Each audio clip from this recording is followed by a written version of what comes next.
कि मैं तो पेशाब कर गई क्यों, तो ध्यान को नहीं बिल आने वाला, तो बोलती तो पार्टी से बाहर निकाल देते भाई।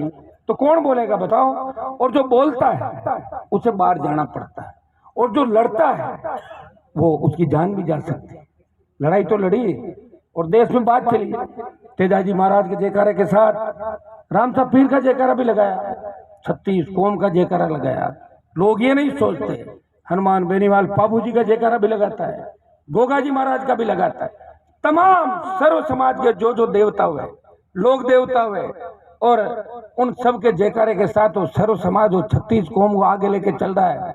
MP कोटे का बजट आप देखोगे, आज वायरल होगा मेरा बजट, और जो मैंने दिया आज ट्यूबवेल भी निकलेंगे जितने सारे, उसमें आप देखोगे कि मेघवाल की डाणी, बावरी की डाणी, हमारे भील नाइक की डाणी, रेगर की डाणी, गाडरिया लोहार की डाणी, तमाम उन गरीब व्यक्तियों के घर पे लाइट, पानी, स्कूल, बिजली, सड़क, उसकी व्यवस्था करने का काम किया।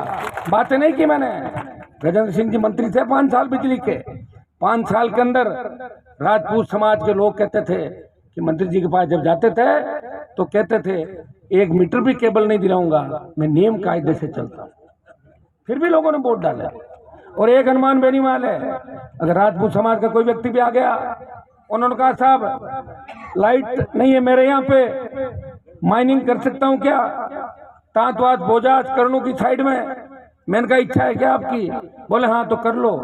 दूर कितनी के लाइट, बोले नजदीक है, तो केबल है कि नहीं है तो ले जाओ, दिलवा देता हूँ, और है तो लाके जोड़ लो, कोई दिक्कत होगी मैं बैठा हूँ, आप चिंता क्यों कर रहे हो। इस खियूसर की 80,000 ढाणियों के अंदर अगर उजाला किया तो आपके सांसद ने इस खियूसर का सम्मान पूरे देश के अंदर बढ़ाया, पूरे प्रदेश के अंदर बढ़ाया। और भाइयों, जो मेरे विरोधी थे, विरोधियों को तो भगा दिया मैदान से मैंने। अब तो जो लड़ रहे हैं वो मेरे यहीं से ही ट्रेनिंग लेके, वही लोग मेरे सामने खड़े हैं। बताओ, मैं अपनों से ही लड़ रहा हूँ, क्योंकि हमारे लोग धैर्य नहीं रख पाए। अगर वो धैर्य रखते तो इस बार के चुनाव के अंदर आपके कहने से वही काम करते जो आप चाहते।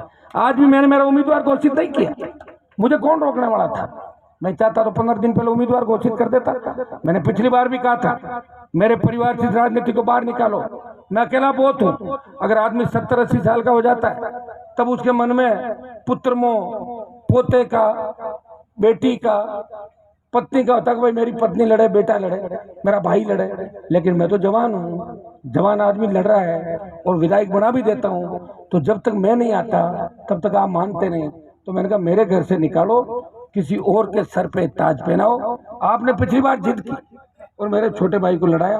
मैं धन्यवाद दूंगा कि राजस्थान की सरकार को आपने हराया और मेरे घर पे 7वां जो चुनाव जीता वो छोटे भाई को राजस्थान की विधानसभा के अंदर भेजा।